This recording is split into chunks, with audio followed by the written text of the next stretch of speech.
Welcome. Ed Martin here in a Pro America Report. Go to proamericareport.com. Sign up for the Daily Wink. You're going to want to go there. You'll see you can sign up. You'll get a daily email from me, what you need to know.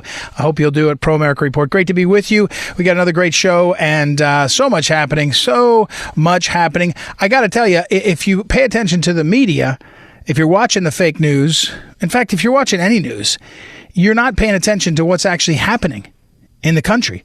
I mean, you're seeing wall-to-wall coverage of, idiots trying to tear down the Andrew Jackson monument, the statue in Lafayette Square, and being stopped, and then an ongoing discussion. You're seeing people talk about what Donald Trump, whether he drank water correctly.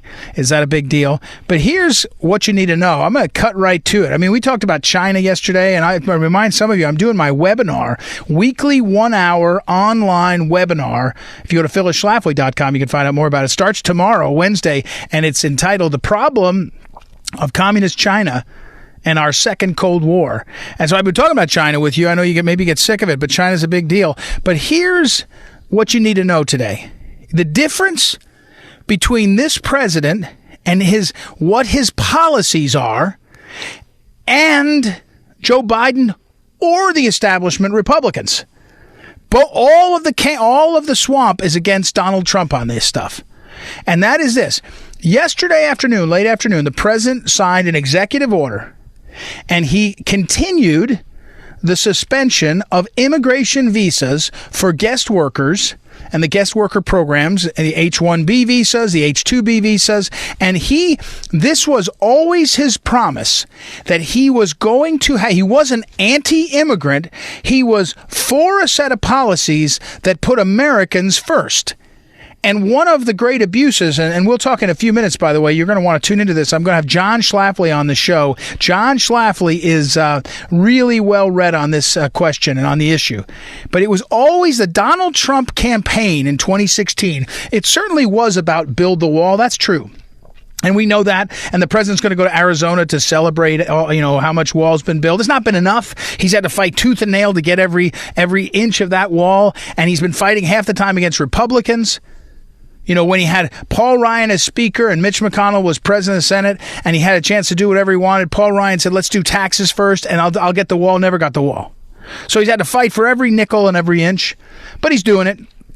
But the other part of his policies, Donald Trump's, was he was saying, hey, wait a second.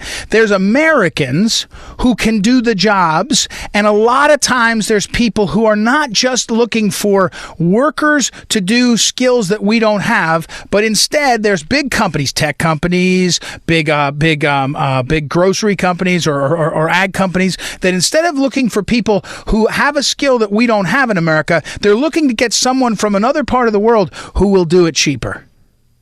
And there's a whole set of people. This is not me making it up. This is not me having an argument. There's factual coverage of the fact that there are lots of visas and these special visas that are used by especially the tech companies to bring people in to do jobs that others in American citizens could do, but you would have to pay them better. And when you get these citizens, these foreign nationals, Indians, whoever, Pakistanis, whoever, Chinese, whoever, they come and they do these things, usually engineering. The type of visa they're on, if you mess up and get fired, you get sent home. So now you've got a kind of indentured servant, and don't get me wrong, they're not paid no money, but the studies show they're paid about 30% less than if you paid an American worker. Now, the reason the president has always been for limitations on immigration until we have a rational policy, not a policy dictated by the Chamber of Commerce, not a policy dictated by Facebook, but a rational policy, policymakers in our We the People government decide who we need and how we need them, and not to the detriment of we the people. So Trump's always been for that. Now, he's gotten rolled in around. He's gotten advisors. He had Gary Cohn, who's a Democrat from New York in the White House. And sometimes he's got some of these people, Mnuchin, I'm not sure is quite as conservative as I would be. And they're getting pressured by all the different groups, Wall Street and others, that want more profits and pay less salaries, all that. But the president's instincts have always been directionally right. And then we get this Wuhan virus, the Chinese virus that hits us and knocks us sideways. Well, the president's executive order, June 22nd, yesterday, it basically said, look, especially in a time period when we are dealing with unemployment that's gone boom because of this the pause, the great pause, we're going to hold on immigration. And he started that on April 22nd, and he had to renew that. That's what this is a renewal of. And this is going to go all the way through the end of the year. And my point here is you're talking about the visas, these special types of visas that have been, frankly, abused by our system. And it's a huge success that we have a president who's willing to do this. And immediately he's getting attacked by the Democrats who want limited immigration on demand, let everybody in. And then he's getting attacked by the moderate Republicans, the country club Republicans, the Wall Street Republicans, and the media. That's how you know you're really on the right track. So it's a huge deal. And what you need to know is this is the central fight. I've told you before, in some ways, there's all these other peripheral fights. We needed a president who cared more about making our military superior and not being a social services, a social experiment. He's done that. We have a president who doesn't want foreign wars, and his instinct is to be more about holding back instead of trying to be, being overly involved. All these things he's done. We have a president who is cutting regulations, all these things.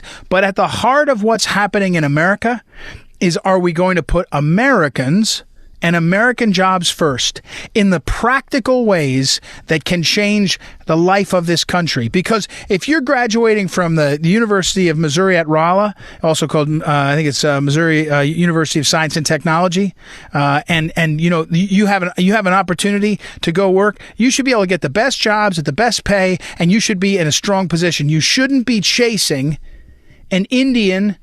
Nothing wrong with Indians. They're very talented, by the way. Lots of companies built by Indians. I'm not saying I'm anti-Indian immigrant. What I am is anti-using these visas because big tech wants to make their money and make their profits. I'm for having a system where when you say rationally, okay, we've got American workers employed, we've got a system that's robust. What is it you need? What skills are not available here that could be available if we had this robust, a robust consideration? My own instinct, and I'll argue for it, is that we should do less. A lot less. My instinct is we should permanently do a lot less, that we should not try to have all these different immigration policies that are because they get abused. They get gamed, they get worked, they get pushed, they get pulled. And I think it's a bad idea.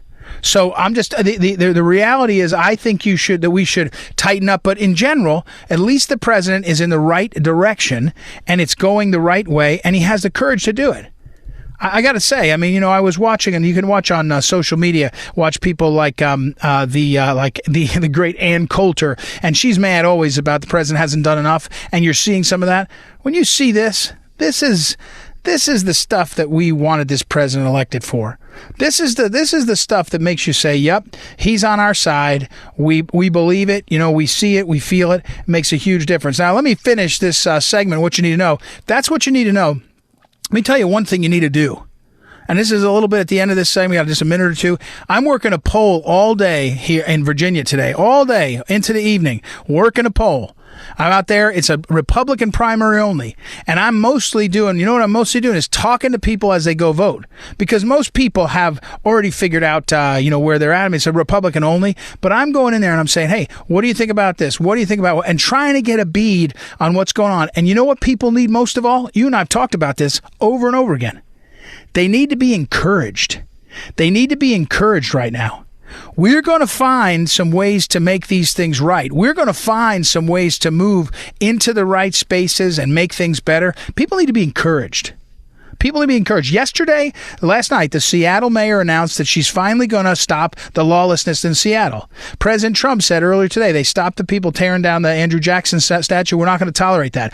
We're coming back, asserting ourselves, but you got to be encouraged. Got to be encouraged. People have to be up, feel better, get encouraged. So that's my tip of the day. Thank you for tuning in. We're going to have some great interviews here. Don't forget, proamericareport.com, proamericareport.com. Check in there and see everything that's going on. And we'll be right back. It's Ed Martin here on Pro America Report. Be back in a moment.